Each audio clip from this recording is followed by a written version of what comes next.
Da-na-na-na, da-na-na-na, ch-ch.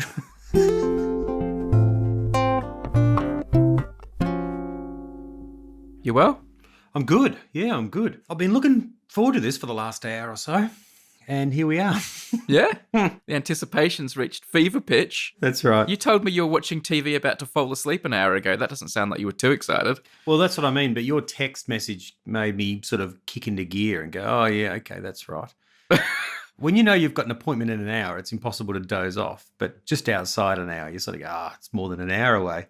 So you can sort of That's doze. the doze zone. Yeah. An hour and 1 minute, I'm going to bed. That's right. That's right. Have you ever slept through something you were supposed to be at? I almost definitely feel that I have, but I can't remember what it is. Yeah. Probably because I was asleep. Have you ever missed a plane? I've never missed a plane. I've come very, very close. In fact, I've been with a friend sitting in a cafe at the airport, and we bump into one of his mates. And we've been chatting to his mate, just having a coffee and talking about, oh, where are you going? Oh, I'm going here and all the rest of it. And then he suddenly jumps up and goes, oh, no, that's my flight, and runs off. And we just sit back going, oh, that guy, wonder if he'll make his flight, kind of mocking him and all the rest of it. Yeah. And then after about 5 minutes, we hear our names called out, and we were on the exact same flight as him, as it turns out. We only just made that one. That was an international too. So When you got on the plane, did he see you and go, you idiots? no, but we felt very foolish. I think we must have seen him up ahead or something, but I remember, that's actually our plane. This is it's just those glorious moments where you kick back, someone else is rushing off, and you lean back going, oh, lucky we're all sorted. Yeah. Have you missed a plane? Not through my own fault. Like, I've missed connections because of, plane delays and problems like that. Yeah. But I have been sitting in a cafe and getting carried away with conversation and then being called.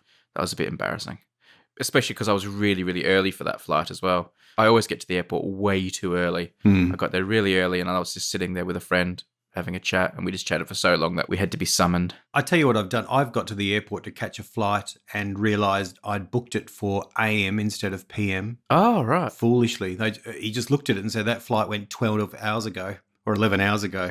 I said, you're kidding. Oh, that's missing a flight then. Well, that's right, but it's not for running late. I was perfectly on time. Well, I was 11 hours late, but What did you do when that happened? I had to buy another one right there and then. Right. I'd been interstate overnight for work or something, and I was coming back on a Friday afternoon, and it was like, well, you just hand over the card and buy another flight, the next one leaving. All right, put me down for another business class flight to Los Angeles. There goes another 10 grand. That's right. Just part and parcel of Big Tim. This client's not going to like it, but anyway, here we go. No, I felt very foolish then, and the guy just did the nice thing and, made me feel like, oh, look, people do it all the time. But I just booked it for 7 a.m. on the same day to come home or something stupid, I don't know. I remember my mum once deciding to take me and my sister into the city, into the centre of Adelaide when we lived out in the suburbs. We lived down near Glenelg, So we were going to get the tram into the city. And it was a really big deal. This was something Mum would never do. So we were really excited. And we were waiting at the tram stop. And trams, as you know, in Adelaide come very regularly. And we were standing there waiting, and this tram just drove past. And we were like, what the heck? And then another one came, and it just drove past. But this time, the driver waved to us, and we waved back. And then he just kept going. And this happened for 4 trams in a row. There were usually 2 drivers in the cabin, which was unusual. So she was like, oh, they must be doing training or something like that. And they just kept going past us. And eventually someone who lived in a house near the tram station came out in their pajamas, and she was quite hostile and angry and started yelling at us and explained to us that the trams were on strike that day. Oh, really? So the tram drivers had to keep driving for some reason, but they weren't picking anyone up. I don't know if they thought we were supporting them and were waving them out of support, or they were just waving at us. But Mum didn't know they were on strike, and we were just waiting there for ages. And this woman came out and go, "You idiots, they're on strike." Oh, right. And my mum was like, "Oh, are they?" And the woman said, "No, I just made it up for fun." She was really That's a mean. grumpy person, isn't it? So literally the one day your mum decided to catch a tram Yeah. and her adult life, if you like, they're on strike. That is unlucky. I know. The other thing that reminds me of is I remember when I was young, there were these Mr. Men themed ice lollies, ice cream things you could get at the supermarket. Right. And me and my sister really, really wanted them, but Mum wouldn't buy them for us. And every time we went to the supermarket, "Can we please have the Mr. Men ice cream?" She's like, "No, whatever." She thought they were silly or not healthy or whatever. And she would never, ever buy them. And one time we were at the supermarket and she just caved. She was like, all right, just this once you can have them. And she took them out of the freezer and put them in the trolley. And then we were checking out, at the checkout. This was a long time ago, obviously. Mm. And it was, before you would pay for things with cards, you would pay for things with cash. And when they tallied up all the groceries, my mum was like $3 short of what she needed to pay for all the groceries. And the woman said, you'll have to put something back.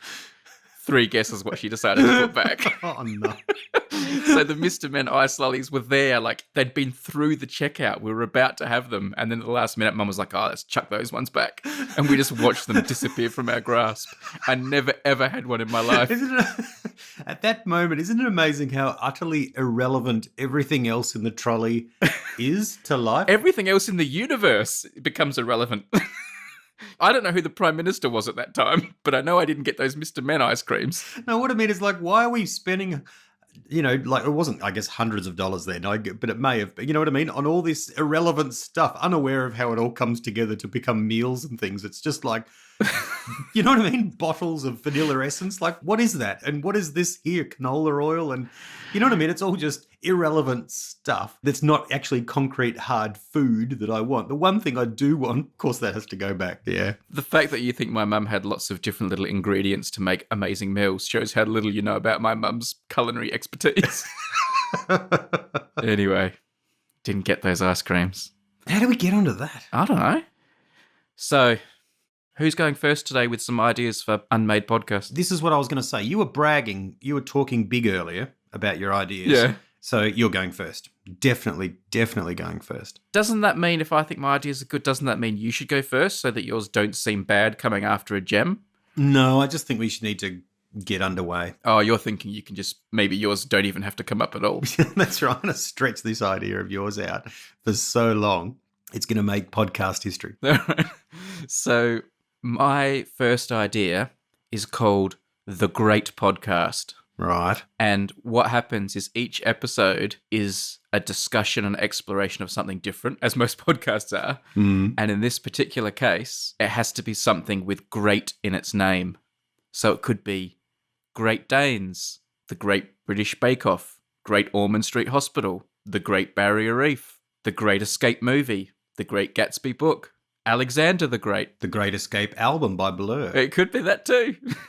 So when you hear that idea, what's the first thing you think of? What's the first episode you'd want to make if the theme has to be something that's great? The first thing that came to mind was The Great Barrier Reef. And then the second thing was, just as you said it, The Great Escape Movie. Right. Though as you were saying it, though, I was thinking, we have a whole range of these in Australia. And then I remembered, no, they're not the greats. They're the bigs. We have the big lobster and the big banana and the big apple and not the big apple, but unless you've got the great lobster and the great banana, you're not getting on this podcast. None of these big things are great, as you know. If you drive around the coast of Australia, people just build big stuff and they're not great. They're just big. The big rocking horse is great. Oh, yeah, that's pretty cool. I've got a soft spot for that. But yeah. What great things have you been to? Have you been to the Great Barrier Reef? No, I haven't. No. Oh, man. No, I haven't been up that high around Queensland. Get your act together. Have you? I went scuba diving on the Great Barrier Reef, and I'm not like a trained scuba diver. I haven't done my PADI or whatever it's all called. Mm. So I thought, they're going to be really careful with us and just hold our hands. And at first, the guide was in the middle and there were 2 of us each side of him all linking arms, swimming. And after about a minute or 2, he was like, all right, you guys look good. He didn't say that, but he sort of gestured it underwater and just let us go. And we were really deep scuba diving on the reef and I had no training. Now I look back at it, it was super dangerous. How deep? I imagine the coral is not far underwater. It's deeper than you think. You couldn't swim down to it. Oh, right, okay. By holding your breath. It's much deeper than that. Oh, right. I was surprised by how deep it was. And obviously, it wasn't Ben's territory. We weren't in, submersibles down at the bottom of the Mariner Trench or anything, but it was deeper than I expected. Anyway, so yes, I have been to the Great Barrier Reef. Were you in one of those? I always want to go in one of those boats that have the glass floor. When I was a kid, I thought they were a great novelty. No. And do you know what? I think if we'd had a glass floor, you wouldn't have had that good a view. That's how deep it felt. There must be some shallower parts to it, I'm sure. Yes. And also maybe it was high tide and also maybe I'm greatly exaggerating because it was so long ago. There was no scuba gear. It was No. We were just up to our shins. Yeah. It was like some scam. They were like, this is the Great Barrier Reef. And it was just a few seashells on the beach somewhere. You know that wallpaper you can get where it's like a mural? that you put in aquariums. That's right. They basically stuck that to the bottom of the boat and then told us it was glass. It's so deep that's why it's not moving. It's not appearing to move. The Great Escape. The Great Escape is one of those films when you stumble across it on TV, you watch the end of it. It's that good, isn't it? It's a real classic. Great film. So interesting. Great film. Even though you know what's going to happen. I haven't read or seen The Great Gatsby. Have you? You probably have read that. Yeah, I read The Great Gatsby, and I've seen 2 of the films. Any good? I think it's overrated. Should it just be called The OK Gatsby? That's right. That's right. I read it because it was just there to be read. I'm like, oh, this is a classic. You got to read this. And I didn't love it at all, really. It didn't really grab me. And then the film I saw, which has Robert Redford in it, that bored me. And then the more recent one with Baz Luhrmann, I just feel like Baz Luhrmann, like I'm just over. They're just over the top. And I don't enjoy his decadent style. It's just, I quite enjoyed Moulin Rouge, I guess. And I love Strictly Ballroom, his first film, his Australian film. But I do like that. It's just like, I don't know, everything's a dance sequence and it's just over the top. Chill and it's out, in your man. face. Just chill out, you know? Yeah. Yeah, it's just like, oh, there's no subtlety. Anyway, so I didn't enjoy that either, actually. Maybe when we start my great podcast, at the end, once you've reviewed the thing you're reviewing, you decide whether or not the thing actually is great or not. That could be like the conclusion. Yeah, that's right. I think it should be binary. It should just be either great or not great. All right. You shouldn't have that latitude to say, oh, it's okay. You should just say, yep, it is great. Or, no, it's not great. Doesn't deserve the name. What else comes to mind? The Great. Well, I've got a few things that come to mind. I will quickly speak about Great Danes because my auntie had a Great Dane when I was a little boy. And I was obviously very little at that time, and Great Danes are massive. And I remember thinking there was nothing in the world bigger than that dog. Like, that dog was like the size of the universe to me. I was so scared of it. And one of my very first nightmares that I have a vague recollection of, and I can still remember it now, was me and my family being attacked by that dog. And it was like biting us. But because I was quite young and didn't have a very good understanding of gore or what being attacked by a dog would actually be like, each time the dog took a bite, like of your arm or your leg or something, that part of you just like disappeared. Oh, wow. Like it just vanished. It was completely bloodless. It was just like bite, bite, bite. And parts of you were just like vanishing in chunks. And like I was scared, but it wasn't very gruesome, but it was very scary. So I'm a bit scared of Great Danes. Can I ask a question? Are there Danes? And then the Great Dane is a large version? Well, there are people from Denmark. Yes, I know there are. I know there are Danes. Is there a dog breed called the Dane? I don't think so. There may be, but I'm not aware of it. What if we brought out a dog called the Great Aussie? How's that going to go down? Great Australian. The Great Australian. Yeah. I can't believe there isn't one now. Now you've said it out loud. If Australians had invented the Great Dane, they would have called it the Big Dane. Which is more accurate. So let me throw you my 2 best great memories, though, of things that I would like to have on the show. Yeah. My first is a very special edition of great, because this is double great. Because obviously every episode of the Unmade podcast, we have to talk about retro Australian advertisements. And I thought this was retro, but it turns out they're still using it. Yeah. And that is Australian Motors, the Mitsubishi dealership in Adelaide. Oh, yeah. You know who they are? The Great Great Guys. The Great Guys, are they? No, they're called the Great Great Guys. They still use the slogan, but the song used to go, Australian Motors, the Great Great Guys. I don't know that at all. Now they just call themselves the Great Great Guys. Oh, right. You don't know the Great Great Guys? I don't. They've still got TV ads. I found them on YouTube. No, I don't know it. Oh, you're showing your Victorian roots now. It must have. Isn't it an Adelaide thing then? Yeah, they're opposite the Wavell Showgrounds. Their dealership apparently still. Mitsubishi are giving great deals guaranteed across our entire Mitsubishi range. Get a great deal guaranteed on Lancer. Try. Oh, right. Big Mitsubishi dealership. But the thing is, I was watching their recent ads, and because it's a bit politically incorrect to be so macho and just call yourself guys if you're a bunch of car salesmen. Yeah. They still call themselves the Great Great Guys, but almost always the line "We're the Great Great Guys" is delivered by a woman, one of their female car salespeople. Okay. So they're still the Great Great Guys, but not in such a macho way now. They're more, 2019 Great Great Guys. Yeah. Get a great deal guaranteed from Great Guys. And the other one I would love to do would be the much underrated, which in my memory is underrated, but I'm sure was really rubbish because it didn't last long, television show, the greatest American hero. I was thinking about this a few months ago because I heard that song. Believe it or not. Believe it or not, I'm walking on air. I never thought I could feel so free. George isn't at home. You remember? Oh, there we go. Seinfeld There's my reference. Seinfeld Tick. reference for the day. I loved that song. Just like the light of a new day, hit me from out of the blue.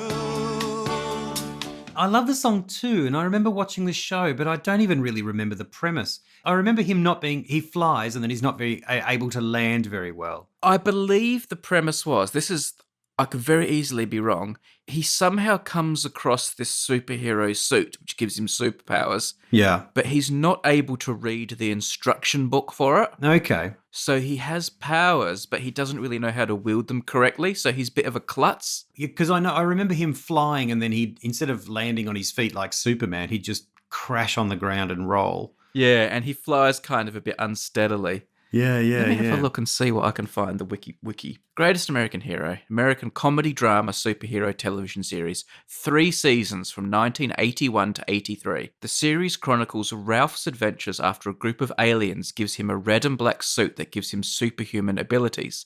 Unfortunately for Ralph, who hates wearing the suit, he immediately loses his instruction booklet and thus has to learn how to use his powers by trial and error, often with comical results. Oh, right. I didn't know that.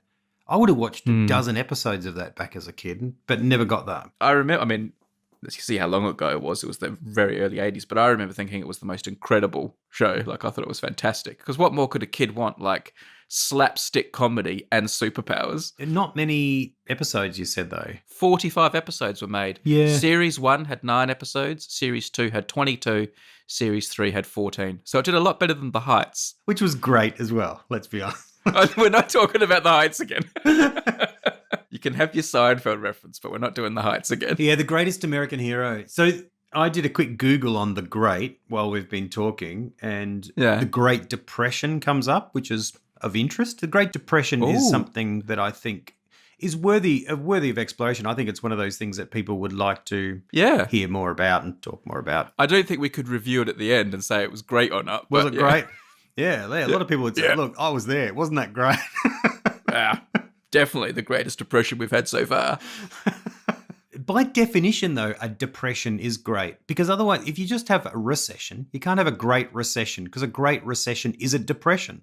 But then if you have a great depression, it's like, whoa. Oh, has a depression got like a formal definition, does it, like a recession does, of, consecutive quarters of negative growth or something? I don't know if a depression does. I know the recession has, it's consecutive quarters. I wonder if There is a depression. Here we go. In economics, a depression is a sustained long-term downturn in economic activity. It is a more severe economic downturn than a recession, which is a slowdown in economic activity over the course of a normal business cycle. So it's an unusual and extreme form of recession. So it's a great recession, really. A depression is an unusual and extreme form of recession. Depressions are characterized by their length, by abnormally large increases in unemployment, falls in the availability of credit, shrinking output, large number of bankruptcies, including sovereign debt defaults. So there's a few factors in there, but it's quite subjective. Here we go. This will help. It says here, in the United States, the National Bureau of Economic Research determines, they define a depression to include 2 general rules: a decline in real GDP exceeding 10%. Oh, wow, yeah. Or a recession lasting 2 or more years. Oh, okay. So that's quite formal, 2 or more years. So that's 4 recessions in a row, really. Well, no, it's more, isn't it? Because in the United Kingdom, a recession is negative economic growth for 2 consecutive quarters. So for 2 years, you'd need 8 quarters, wouldn't you? Oh, yeah, sorry. A recession is 2 of them, though. So that's half a year. Another one is another 2, so that's a full year. So 4 of them. No, but wouldn't 1 to 2 be recession? And then 2 to 3 would also be recession, and 3 to 4. So it's not 1 and 2 and then 3 and 4. It'd be a recession that turns into a depression. It's not like, okay, that recession's over. Oh, look, now we're having a depression. But if quarter 1 to 2 is a recession, and then quarter 2 to 3 is it also is negative, would you call that 2 recessions? No. That's if you get 2 negative growths in 2 quarters, you've got a recession. but you need 4 recessions then, which is 4 times 2, which is 8. See, you and I are having a debate here over something that I used to argue about with my friends involving cricket. Right. Which is, if you get 3 wickets in a row, that's a hat trick, right? Yeah. And some people say if you get 4 wickets in a row, that's a double hat trick, because wicket 1, 2, and 3 was a hat trick, and wicket 2, 3, and 4 was a hat trick. No, I wouldn't say that. Yeah. So you think a double hat trick has to be 6 wickets in a row? Yeah, that's what I would say, yes. Yeah. Is that what you think, or do you think the other? There's an argument for the second one. I can see that. I think if you have 3 quarters of negative growth in a row, that's a double recession. You've had 2 recessions. You've had 2 quarters of recession. Oh, you're right. 2 quarters. That's interesting. Yeah. Well, it's not that interesting. It's not. In fact, sorry for people listening. I'll ask an economist tomorrow. Yeah, let's do that off air. And then we'll insert it in. If you're listening to this, Here's Tim's discussion with an economist. This is where you can dabble with these things in editing. You can find an answer and get it, and then you can find a recording of my voice saying, yeah, you're right, Brady. Maybe we could have you discussing recessions with the economist as like bonus material, but only people who are not patrons have to listen to it. And your bonus for being a Patreon supporter is you don't have to listen to Tim talking to the economist. I think we may get an episode of negative growth on our podcast listening. The Unmade podcast, Great Recession. Let's see if we can have 3 consecutive episodes of negative growth. I think we keep this up. We said that's great. Imagine, here's an idea for a podcast. Could you create a podcast with the intention of having no one listen? And what I mean is a podcast that has a genuine chance of people listening, trying to get no listens.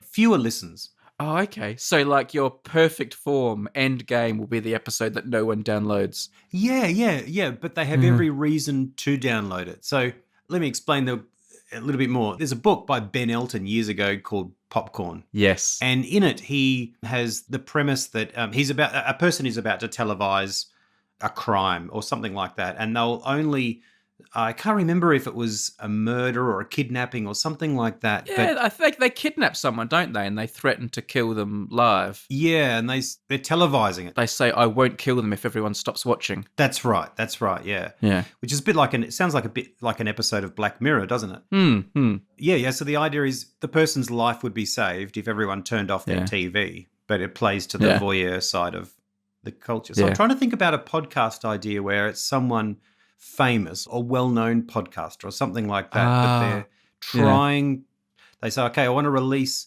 a podcast with the fewer listens, or with the premise of I'm going to release 4 podcasts or 5. I'm going to see how many podcasts I can release, episodes, that where no one listens to it. And if one person downloads it and listens to it, it's stuffed. And that's like an experiment.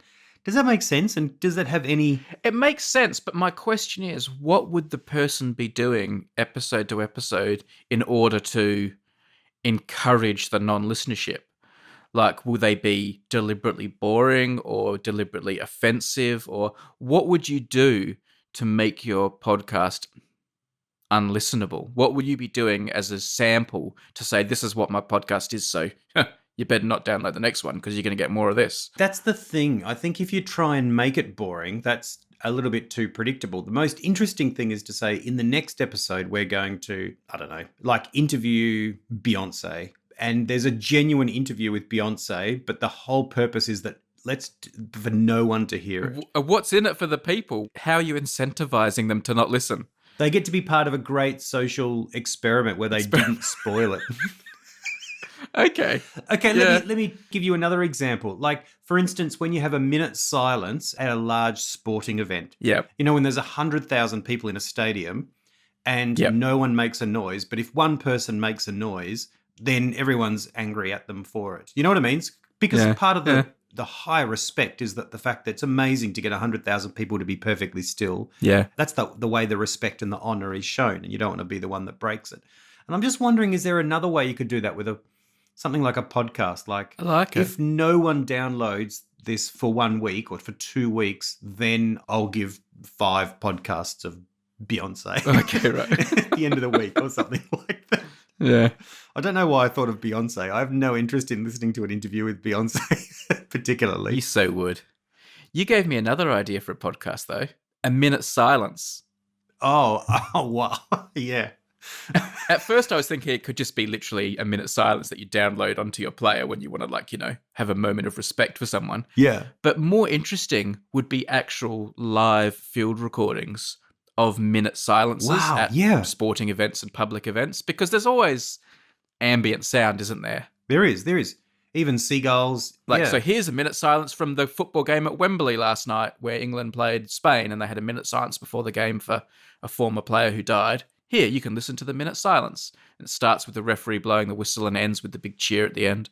Yeah. I think there's premise in that. I think that's fascinating. I think that's interesting. More common now, though, it seems, at sporting events. I'm sure it's happening in Australia too, is to have a minute's applause instead of silence. Oh, really? Yeah, so they, as more of a celebration of the life rather than sort of a somber, sad moment. They still do both, but quite often I'll see them say, let's have a minute's applause for so-and-so who led a great life, and the crowd just claps for a minute. Oh, wow. Okay. In some ways, that's not only is that putting a positive spin on it, it does remove the ability for idiots to yell out. Yeah. Because all an idiot can do during a minute's applause is say, oh, bugger that, I'm going to be silent for a minute. But doing both, a bit of both is powerful. So it is very powerful to see it done and to be a part of it. You could have someone on the ground going, okay, everyone on my left, I want you to be silent for a minute. Everyone on my right, I want you to go crazy for a minute. It's starting to sound a little bit like a Queen Live Aid concert audience participation than it is really anything to do with honour and respect. Anyway, we ready for an idea from you? Oh, hell.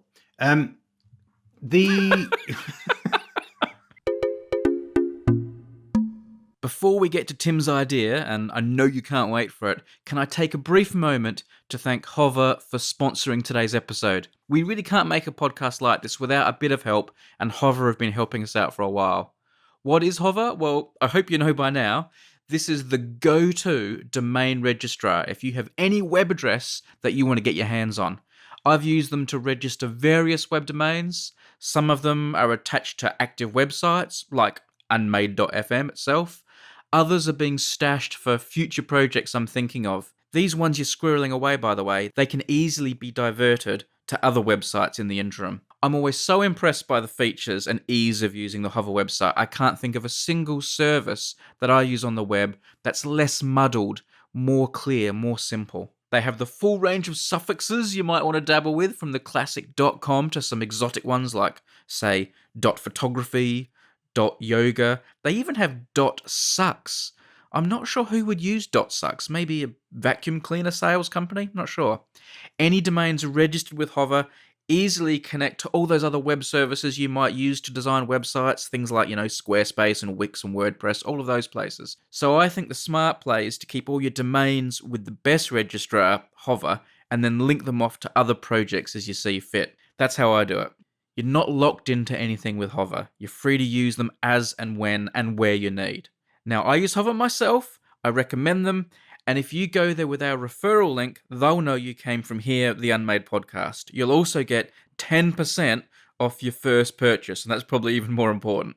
Go to hover.com/unmade. That's hover.com/unmade, 10% off your purchase. And when checkout time comes, use the offer code UNMADE. Our thanks to Hover for supporting the show and supporting the ideas of creative people all over the world. I've got 3 ideas, Ho. I'm going to go with the worst idea on the list, just to be a little bit contrarian. Okay. This idea is called Bad DVD. It comes out of me being in a shop waiting for a person I was shopping with yesterday, and it's like a Cheap as Chips, which is a shop you'll probably know, in Australia, where they sell stuff that's dirt cheap. And I'm sure they call it the $1 shop. Or like a dollar dime store or a pound shop and things like that. That's right.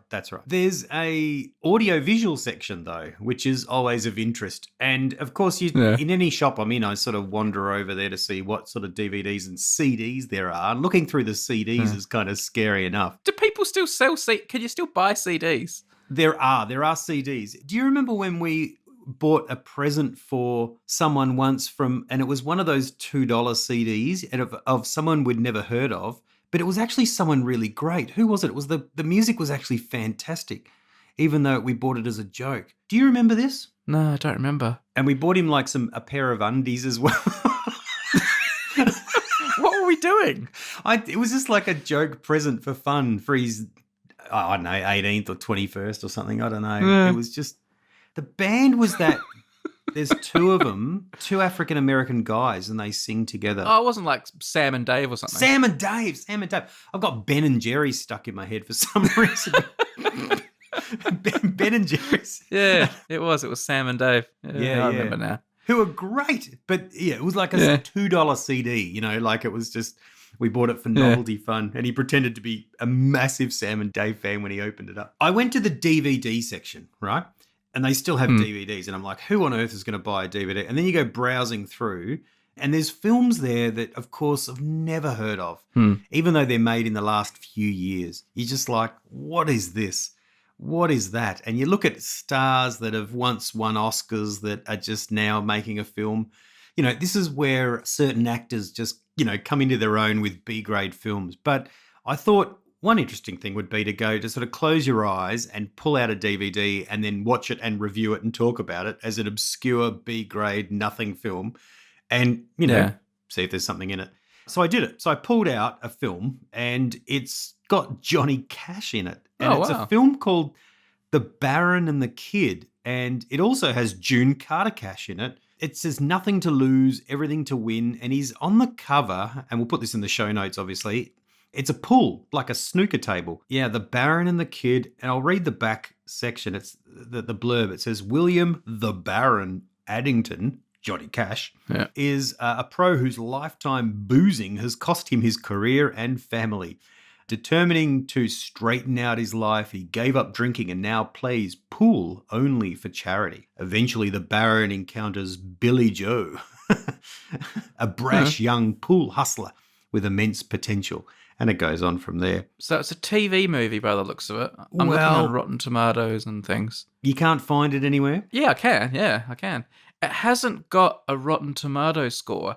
It has an audience score of 86%, but that might be based on 75 users. But, I mean, that could still be Johnny Cash fans. That could be Johnny Cash himself. Back in the 80s. My fear is it's going to be a repeat of Sam and Dave, and you end up you've picked some film that was nominated for 5 Oscars or something. That's right. It's an undiscovered diamond called The Baron and the Kid. Its ratings that I'm finding seem to be like quite middle of the road. It is a TV movie. Yeah. Have you watched it? Did you buy it? No. Oh, you should have bought it. I took a photo of it, and I took a photo of the back. Maybe I'll go back and buy it. Yeah, you need to watch it to tell us what it's like. Oh. You'll probably end up liking it. Oh, maybe I could. I do love Johnny Cash. I wonder if he wrote any original music for it. Oh, wow. You'd think that'd be a condition of having Johnny Cash in your movie. Like, yeah, okay, you can act in the movie, but only if you do a few songs. Maybe the contract was ambiguous and it says, we want Johnny Cash as long as he plays. And Johnny Cash says plays pool, not plays guitar. Maybe it was a misprint in the contract and Johnny Cash wanted to play guitar and he thought he had to play pool as well. We want you to play it cool. And there's like, it says play pool. He's like, okay, I play pool. I'm Johnny Cash. It wasn't until the rap party that everyone realised what a terrible mistake they'd all made. We should have got Paul Newman again. What are we doing? Johnny Cash is like muttering under his breath, I can't believe they're not letting me play music. And like the director under his breath is muttering, I can't believe he's not playing music. It got me thinking about people who have done a terrible piece of work. I'm not saying this is a terrible piece of work, but it's obviously not his greatest work. But it probably is. But whose legacy remains undiminished. Like Johnny Cash is like he obviously has done a whole bunch of B-grade movies, and yet he's remains a legend. And did to his death and afterwards. Elvis Presley's a bit the same. He's Elvis no matter how many mediocre songs he recorded and how many poor movies he was in. It's like it's undiminished. So breaking news here, man. I've got The Baron and the Kid, 1984. An hour and a half, so the full-length film on YouTube. I'm watching it right now. So I saved myself $5 by not buying the DVD. And Johnny Cash just did a trick shot that, seriously, is the worst trick shot I've ever seen to start the film, and I could have done it. It wasn't like the worst editing of a stunt snooker person playing. It was... He doesn't hold the cue he doesn't look that comfortable with it. He doesn't look like the Baron. Maybe he's the kid in the movie. Like maybe Maybe he's playing like it. He's got no idea and he's learning the ropes. Seriously, this trick shot he does at the start is, no, it's all right. Actually, it's all right. I still think I could have done it. I'm jumping forward in the movie now. $250. I didn't think those hands came with those work clothes. First one to 8 games. In a film called The Baron and the Kid, where Johnny Cash plays the kid, imagine how old the Baron is. Like, Johnny Cash has got a face that makes him look 140. And imagine if he's the kid, how old the Baron would have to be. Now, Billy Joe was busted, but he hadn't felt the sting. And from the far end of the table, he threw his mother's wedding ring. I think I found the kid. If this is who I think it is playing the kid, he looks a lot like the greatest American hero. That blonde curly hair like that guy did. The back of that says his name's Greg Webb. Okay. Usually when you're scrolling through something like this, you generally are hoping to see at least someone who went on to greatness or has come from great. I mean, you've got Johnny Cash, but you know what I mean? Like, usually you go along and go, oh, there's Liam Neeson playing the waitress or someone exactly, like that. Yeah, You know? playing the guy behind the bar. Yeah. Yeah. Hang on, who's this playing the girlfriend? You know, there's a women's division in this national tournament if you want to ride with us. Beamer's got plans for me. You're not interested? I'm very interested. Just not in women's tournaments. Looks like I found the kid's girlfriend. Tracy Pollan, who plays the love interest, looked familiar to me, and it turns out she was married to Michael J. Fox, so that's why I've recognised her probably. Yeah. In terms of your overall idea, man, you know, reviewing bad films, I mean, I think there's already a bit of a cottage industry of that. It sounds like something there'd be a lot of, so I'm not sure you're like breaking new ground, but I'd love to do it. And I think you and I would have fun doing it. That's for sure. It would be fun to do it and to prepare it in such a way that you explain the premise of the film and then you're able to mock it and tear it down all the way through, providing it's not an undiscovered great film, obviously. But it's, it could be a lot of fun, The Baron and the Kid. There was a whole lot of bad action movies as well. You could do it'd be a whole genre of, a whole stream of these on bad action movies. I mean, I think reviewing B-grade movies is like an acknowledged, like a fun thing to do because it's so much fun and it's so funny. I'd like to do a whole podcast just related to The Baron and the Kid now. It says here that it's based on his song, The Baron. If I had known you longer, you might be a little stronger. Maybe you'd shoot straighter than you do. Oh, title track of a whole album. The game was never finished. The 8-ball never fell. The Baron calmly picked it up and put it on the shelf.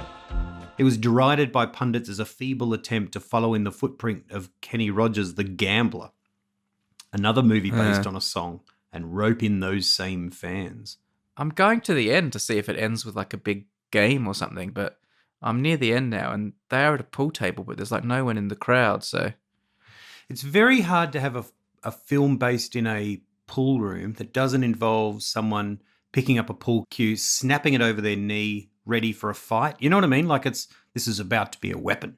I want to know. I want to watch it now. Is that bad? Do it, man. Go away. Johnny Cash looks very ill at ease over the table. He really does. Talking about pool and snooker, I was watching YouTube this week and something came up about snooker and I thought, I wonder if there's any like amazing snooker shots on YouTube. And of course there are. There's gazillions of them. Have you been on YouTube before? I wonder if there's anything like a bit freaky and amazing on YouTube, or is it all just banal, normal aspects of life? That wasn't a thought where I sort of sat back, rubbed my chin, looking at the sky, and then thought, well, let's have a look. It was just one of those. I imagine there are sort of thoughts, you know what I mean, in the midst of clicking. But it got me thinking about controversies.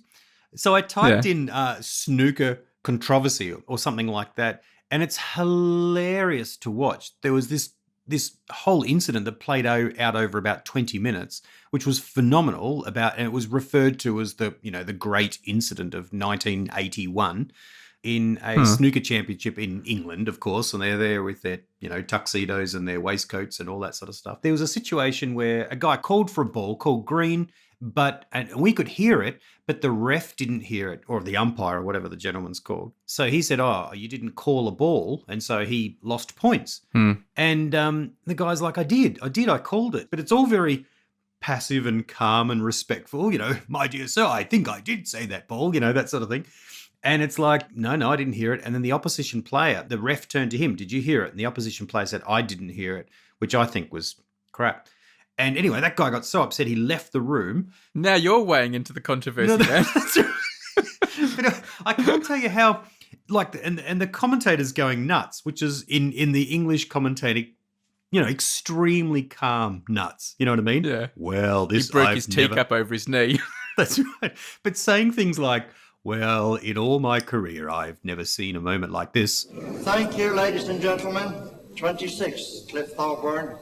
7, Alex Higgins. And we heard Thorburn nominate the green, but the referee's decision is final.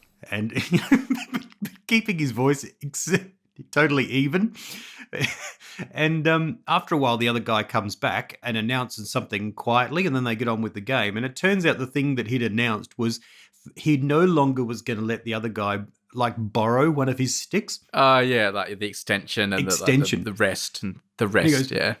It turns out Leslie has withdrawn his offer to lend his reaching cue to the other player, which is, of course, there are reaching cues all over. We just only seem to have one here tonight, and it belongs to Leslie. Looks like it's going to stay that way. And so let's hope that, Jonathan doesn't need to use. And this is some championship where they've only got one cue and he's decided you're not going to be able to use mine anymore. And this became the big controversy the night when a guy, withdrew the rights to, it's like, no, you're not going to use mine. You can find your own or do without. There's a little feeling come into this, which is terribly unfortunate. There is the extension which Alex has been borrowing because Alex has gone wrong. Thorburn says that the audience here did hear him nominate the green. Alex, in fact, says he didn't hear it. So Thorburn has said, from now on, you cannot use my extension.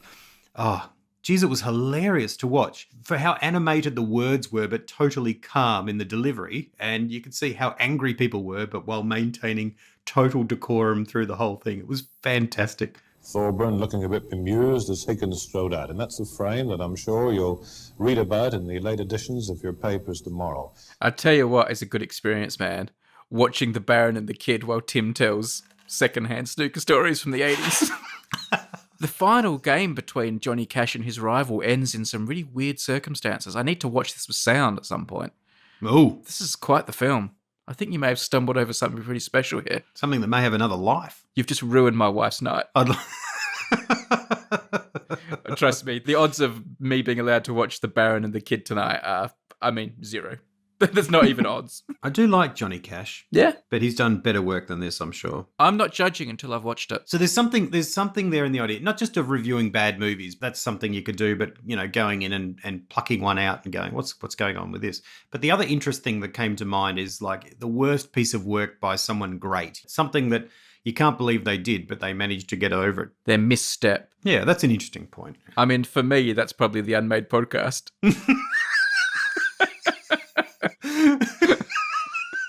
He was doing so well, and then he did that thing with Tim. Will your career recover? I feel safe saying that because there's every chance this will be our 0 download episode. If you were Kevin Costner... I like the start of this analogy. Continue from if you were Kevin Costner. If you were Kevin Costner, this is not your Waterworld. This is The Postman. That's not true, man. You are my field of dreams. Oh, man.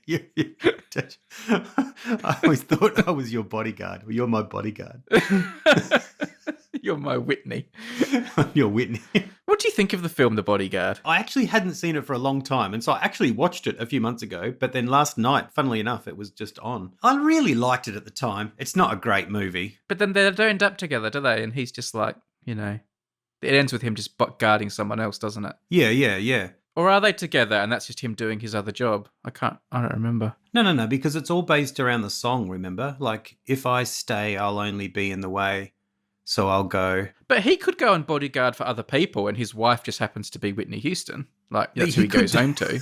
He could do that, yeah. But the song, it's kind of like they base it around the song. The ending feels that way anyway. Yeah. They should have a little thing at the start of the film with a black screen and white text based on an actual song. Oh, I was reading the biography of Clive Davis, who's an amazing record producer, probably one of the greatest of all time.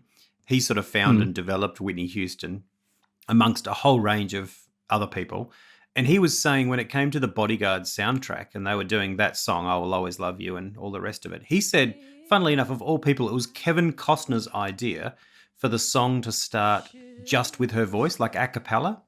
Like they had the song all sort of cut with music and everything. And he says, no. I've always heard it just her voice for the first verse. And he was like, that's a daring idea. Nothing on the radio just starts with a voice for the first 30 seconds. So I'll go, but I know. But they cut it and they all got chills and went with it. And so Kevin Costner, of all people, was the musical inspiration for doing that. So like, what's your next idea? Oh, let's make a video about the world covered in water. You should have stopped at the Whitney Houston idea, man. Should we do like a little news spot? Because a favourite person of ours from the 90s has died, Luke Perry. This is sad. Yeah. We were big Beverly Hills 90210 fans when we were at high school.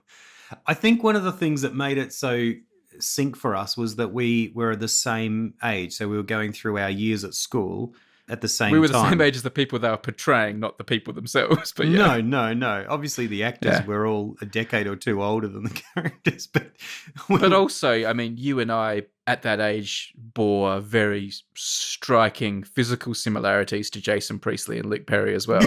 This is true. The girls at our school didn't realise it at the time, but people often commented on Luke Perry's sort of, James Dean, Tim Hine kind of pastiche that he had going on. No, so we were the class of 93 as well. So it was, it just felt just about right. Yeah, we graduated together in many ways, yes. I had the graduation episode of 90210 on VHS for years afterwards. And I know you had many episodes as well on VHS. Next Sunday, in a special 2-hour episode, the day they've all been waiting for. We're graduating!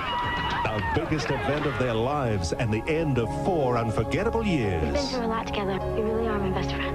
Well, I hope I always will be. It will be a day of farewells. But one thing that always struck me, and it kind of annoyed me in retrospect, was there's a scene in the senior breakfast, right? When all the seniors get together on like their last day of school to have breakfast together. And they have a show that's put on. But then they put on a video and they show clips of the year, like, hey, remember when we did this? And hey, remember when we did this, that, and all the rest? Yeah. And the funny thing, of course, is all the clips are, firstly, in a school with hundreds of people and probably, like 150 people graduating. All the clips were just about the sort of 6 main characters that we follow and know and love. Yeah. But also the footage of those moments was like episodes of the show. Yeah. Like professionally filmed at places where there were no cameras and, That's right. So yeah, it wasn't like it was like home videos and things. It was like... and one of them was when they went skydiving. So it's actually footage of a plane, like from another plane. And then a close-up of them at the door going, hey, are we going to jump out now or not? Like Brenda and Kelly, and then finally they fall out. Ah! It's like, who the hell's with great sound that was recorded retrospectively, It's actually, it was more like, here are some memories of when we were in a TV show called Beverly Hills 90210, and in that episode we went skydiving. Like 90210, graduation day. The memories that we have shared will not go away. The thing that stuck in my craw a bit about your observation there, though, as well, was like, fair enough, they're there at their graduation breakfast and there's hundreds of them who are all graduating and they're showing these videos and the videos are all of these same 6 people time after time after time. Yeah. Like, okay, I kind of have to accept that because it's a TV show and we watch it for those 6 characters. But like they cut to all the other people in the class watching and they're all laughing and applauding and having the time of their lives as well as their whole like high school experience is being just completely overlooked for these 6 people. Like, it's like, you'd think they'd just be going, oh, bugger this and just leave. I'm not watching another video about Brandon and Dylan. That's right. Maybe they were just so excited to be going to school with Luke Perry and with Jason Priestley. Well, as a tribute to Luke Perry, do you want to give us your kind of review or précis of his performance in Beverly Hills 90210? Do you think he, Was it a good piece of work he left us with? I always thought he was the coolest, right? I thought he was the coolest guy. And he was, in his own words, mad, bad, dangerous to know. Dylan had to go through some, phenomenal atrocities. Firstly, he lived in a hotel, which was pretty cool. But then he had, he struggled with alcoholism. And then his father was around but not around, and his mum was around but not around. Is that right? They seemed to be lovely people, but they'd messed up his life totally. Well, didn't he have 3 or 4 different fathers? He did. Because different actors kept playing his father in different... Remember his dad blew up in that car exploded, and... oh, yeah. Yeah. But then he inherited all this money, like millions of dollars and stuff. There was an extent, and it was like a joke that people would satirize about the show, was that he kind of seemed... too old for the part more than some of the others. Like, he was. Maybe because of his wrinkly forehead, I don't know, but like... Yeah. There was the joke. Look, I'm not saying he's that old, but if Johnny Cash is playing the kid, Luke Perry could have played the Baron. I always found it interesting that Dylan ended up choosing to have Kelly as his girlfriend over Brenda. You held a candle for Brenda, I know that. And they basically said, you have to choose between us. And I always feel like he made a very impulsive decision in the swimming pool to choose Kelly. He did. That's right. Like, there was this, who will he choose? And then she jumps in the swimming pool looking all lovely. And then he wants to give her a little kiss. And she says, no, not until you choose. And he says, I choose you. That's right. That's right. I feel like... Yeah. And she even says to him at that point, if memory serves, like, if Brenda had come tonight, would you have chosen her? And he goes, maybe. Like... And he gets away with that stuff. That's right. Dylan, what if Brenda had come tonight? She didn't. So is that how you made up your mind? 'Cause she's not here? Maybe. And Kelly's just like, well, lucky I came. Lucky whew, I got him. It's like, wow, this is... You're not testing the fidelity or the integrity of this guy very deeply. He goes, You asked me to choose, I chose you. What do you think Dylan, the character, did like when he grew up and left school? What job do you think he was destined to do or life he was going to lead? Oh, I can't see him working. Like, just surfing and lounging around. Not even surfing, just driving back from having been surfing kind of was the thing that he did. With the top down, just cruising up. Yeah, I've just been for a surf, like that's it. He's the kind of guy that would have the surfboard bolted to the top of his car. That's right. Didn't he have that surfboard in his apartment in the show that was just always in the same place? I was thinking about that because I was looking at surfboards recently because I learned to surf recently. And so I was looking at a surfboard and I remember thinking, this is just going to be dirty all the time. Like it's got to go in the shed, right? And then I was thinking, hang on, Dylan had one in his apartment. Like that wouldn't have worked. He's either cleaning that thing down every time and putting it there behind the sofa or that one's a prop. And he's surfing on some other one that's covered in sand outside. It's just there to impress the ladies. That's right. Like having a guitar. I haven't learned to surf, but I've recently been practicing to learn how to drive home from surfing. You can lease surfboards, man, if you just want to like drive home once a week. Yeah, I'll ask for one that's completely hollow so it's easier to carry. Yeah, that's right. Did you ever see any of his other work, his post 90210 work? Like that last show he was in, the one that's based on Archie, Riverdale. I've seen a lot of his work in that because my wife quite likes that show. So although I don't watch it myself, I'll be in the lounge while she's watching it. So I've seen probably 10 to 20 episodes of that, and he had a big role in that show. So I have seen him in that. Was he playing someone more age appropriate to his forehead? Yeah, he was the dad. Oh, right. I think he was one dad, and I think Skeet Ehrlich was another dad. So all these like teen idols were all playing the dads of these people.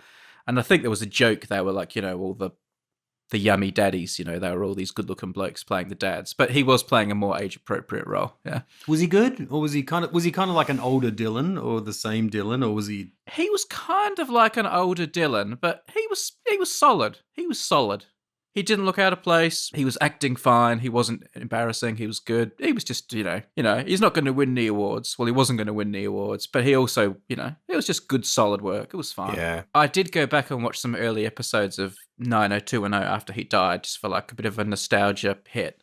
Oh, yeah. And gosh, they were bad. They were so bad. Yeah, I've watched a few. I didn't watch the later episodes when maybe the show got better, but I was watching first 10 to 20 episodes, that period. And I was like, God, this is unwatchable. Unwatchable, as I watched it all. And went to the mirror, restyled your hair to go. I was amazed by the elaborate masterpieces that were the guys' haircuts in that show. They did look cool. Whoever had the job of doing Jason Priestley and Luke Perry's hair, that must have taken 2 hours before each show. Yeah, Luke Perry, look, he had the sort of more James Deany kind of wavy back. Jason Priestley's, though, was phenomenal. I mean, it was like a wall, and it was sculpted. Yeah, but there were intricacies too. I recently stayed in this amazing hotel made out of ice that they get all these sculptors to come in and sculpt these incredible structures, and they're so beautiful and intricate. And I swear they were nothing compared on looking at Jason Priestley's hair in 90210.